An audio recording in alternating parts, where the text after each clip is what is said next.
Assalamualaikum warahmatullahi wabarakatuh. Selamat pagi rekan-rekan semua.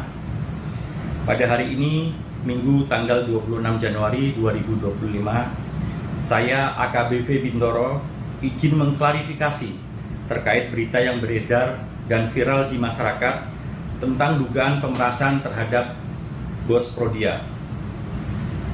Sebelumnya, saya mohon maaf atas kegaduhan yang terjadi.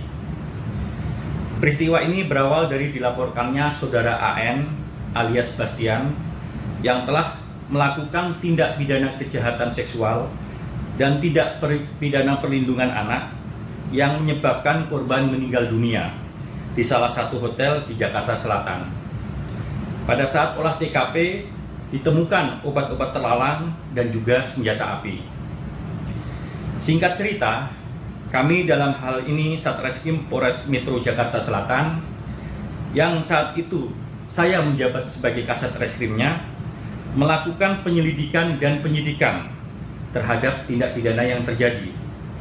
Hingga saat ini proses perkara telah dinyatakan P21 dan dilakukan pelimpahan ke JPU dengan dua tersangka yaitu saudara AN dan saudara B berserta barang buktinya untuk disidangkan. Karena kami tidak menghentikan perkara yang dilaporkan, selanjutnya pihak TSK atas nama AN tidak terima dan memviralkan berita bohong tentang saya melakukan pemerasan terhadap yang bersangkutan. Faktanya semua ini fitnah.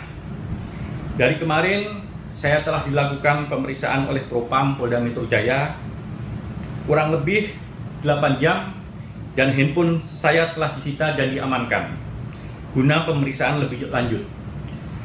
Dan saya sampai sekarang masih berada di Propam Polda Metro Jaya. Rekan-rekan sekalian, tuduhan saya menerima uang 20 miliar sangat mengada-ngada. Saya membuka diri dengan sangat transparan untuk dilakukan pengecekan terhadap percakapan handphone saya, keterkaitan dengan ada tidaknya hubungan saya dengan saudara AN, karena selama ini saya tidak pernah berkomunikasi secara langsung dengan yang bersangkutan. Saya juga telah memberikan data seluruh rekening koran dari bank saya yang saya miliki. Jika diperlukan nomor rekening istri saya dan anak-anak saya siap untuk dilakukan pemeriksaan. Hari ini saya juga bermohon kiranya dilakukan penggeledahan di rumah saya, di kediaman saya, untuk mencari tahu apakah ada uang miliaran rupiah yang dituduhkan kepada saya. Untuk diketahui, saya juga digugat secara perdata di Pengadilan Negeri Jakarta Selatan dalam perkara yang sama. Namun gugatannya berbeda. Di situ saya dituduh menerima 5 miliar cash dan 1,6 miliar secara transfer sebanyak 3 kali ke nomor rekening saya. Saya juga dituduh membeli pangkat atau jabatan dari AKBP untuk langsung mendapat bintang, yang faktanya saat ini saya termasuk yang paling terlambat di angkatan saya dalam jenjang karir. Demikian klarifikasi dari saya. Sekali lagi saya mohon maaf kepada seluruh masyarakat, seluruh pimpinan baik di instansi Polri maupun di instansi pemerintah atas kegaduhan yang terjadi. Terima kasih. Assalamualaikum warahmatullahi wabarakatuh. Jadi IPW mendapatkan informasi pertama itu adanya gugatan ya. Gugatan dari dua orang bernama Arif dan juga Bayu Hartoyo terhadap AKBP Bintoro dan kawan-kawan, termasuk dua orang yang bukan polisi. Yang saya cek satu adalah seorang advokat ya. Gitu. Nah, dari gugatan ini terlihat bahwa ada satu peristiwa di mana penggugat menuntut pengembalian uang. Uang tersebut terkait dengan janji dari AKBP Bintoro yang waktu itu dalam jabatannya sebagai Kasat Reskrim untuk menghentikan kasus atas dua pelaku pembunuhan, ya, diduga sebagai pelaku pembunuhan terhadap seorang wanita ladies companion ya berusia 16 tahun yang diproses kejadiannya di April 2024 ya. Mereka memberikan sejumlah uang tunai ya melalui advokatnya gitu yang diduga bernama EDH ya, yang dalam gugatan tersebut disebut dengan jelas Evelyn gitu ya, sejumlah uang melalui perantaraan.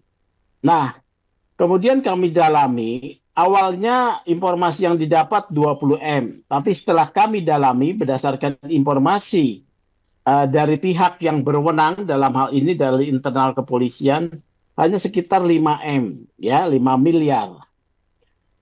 Kasus ini terbuka bukan hanya karena digugat oleh oleh tersangka yang merasa kecewa, tetapi kasus ini terbuka karena adanya satu tindakan pengawasan Kapolres Jakarta Selatan ya saat ini, yaitu Kombes Ade Itnal ya, yang melihat adanya dugaan penyalahgunaan kewenangan oleh anak buahnya, yaitu AKBP Bintoro. Oleh karena itu, pada Agustus 2024, Kombes Ade Itnal merekomendasikan AKP Bintoro diganti. Ya, sebetulnya ini dicopot. Kemudian dalam istilahnya dimasukkan di mana? Ditaruh di Polda Metro Jaya tanpa jabatan, ya, di Direktorat Tindak Pidana Umum. Kemudian kasus pokoknya sendiri terhadap tersangka Arif dan juga Bayu ini dilanjutkan proses hukumnya, ya, mereka tetap diproses dan kasusnya naik ke pengadilan. Inilah yang membuat kecewa dua tersangka ini, kemudian menggugat di Pengadilan Negeri Jakarta Selatan pada tanggal 7 Januari dengan nomor perkara nomor 30, ya. Dari sinilah mulai terbongkar praktek penyalahgunaan kewenangan ya dengan meminta sejumlah uang dalam jumlah yang cukup besar dan juga janji-janji akan mempetieskan kasus tersebut kemudian dihentikan. Bahkan akan ada upaya dengan bantuan kewenangan dari Kasat Reskrim tersebut untuk berdamai dengan keluarga korban. Tetapi karena kasusnya berlanjut, kasus ini kemudian terbongkar. Kami juga dapat komitmen dari pihak internal kepolisian bahwa terhadap AKBP Bintoro akan dilakukan satu proses kode etik dan juga pidana. Demikian. Saya pikir tanggapan dilakukan oleh AKBP Bintoro sebagai terperiksa ya, terperiksa di Propam itu ya kita dengar saja.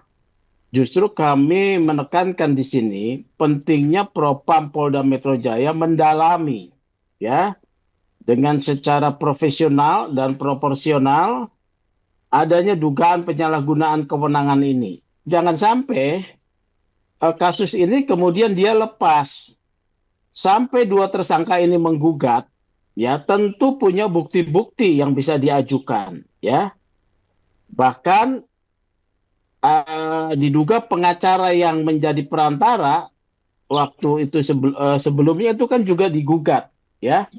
Nah ini yang harus didalami. Kalau sampai lepas, ya, karena adanya tindakan-tindakan upaya tidak profesional bahkan melindungi, maka yang akan menjadi tidak dipercaya adalah institusi polisi. Kami mendesak Propam Polda Metro Jaya mendalami secara baik, profesional dan juga proporsional pendekatannya scientific crime investigation ya. Karena yang diperiksa ini kan juga seorang ahli reserse yang bisa juga menghilangkan jejak-jejaknya ya, bahkan mungkin melakukan tindakan-tindakan lebih jauh, misalnya melakukan pressure kepada pihak-pihak yang terlibat untuk tidak membuka ya. Tapi saya harapkan ini diproses ya.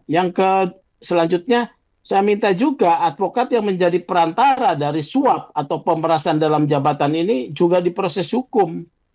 Karena model-model seperti ini seperti dalam kasus pemerasan terhadap warga negara Malaysia yang diduga menyalahgunakan narkoba dalam konser musik DWP, ini juga disalurkan melalui advokat, ya.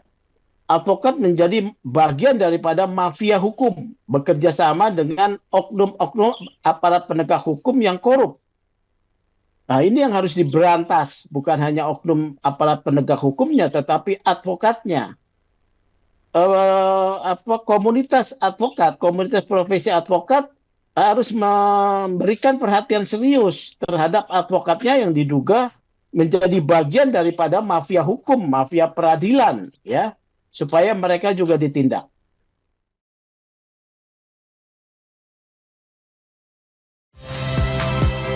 Saya Nitya Anissa, saksikan program-program Kompas TV melalui siaran digital, pay TV, dan media streaming lainnya.